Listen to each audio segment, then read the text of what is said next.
We have continue with Google option in the sign in page. Just click on it. You'll be shown with these options. Click on one of the email ID and then this page pops up. We have logged in. Or if you're the first time user, just sign up. Sign in page, we have email validation. Say if we adds at the rate and type something like that, also it doesn't add. I've given the domain ending. Say if user types something like this, I've entered the password and create the account. These are the overall features so far.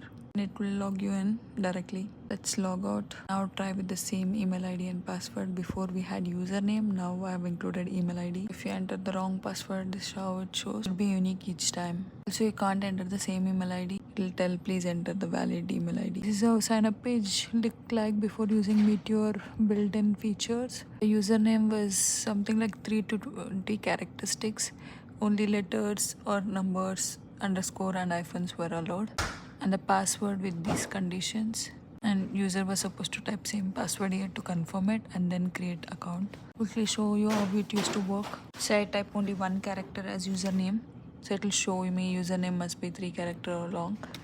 And if I type any special character here, so it tells like these are the only characters that are allowed, like letters, numbers, underscores or hyphens.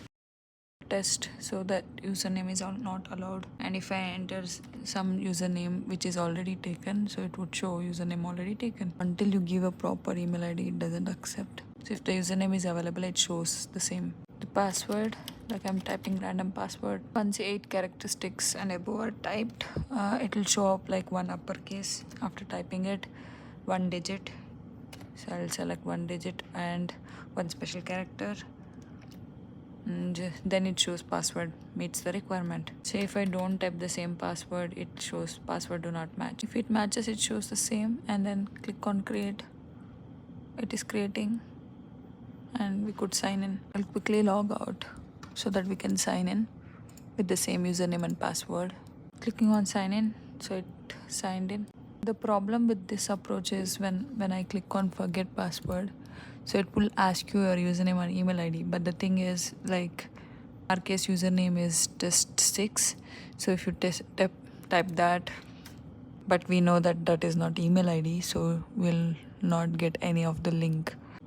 And click on send, so it will show if email ID exists, then it will be sent the reset link. That's why we had to migrate from this approach to ideally the username should be email ID, so that we can click on forget password and should be able to reset our password. Meteor's built-in feature.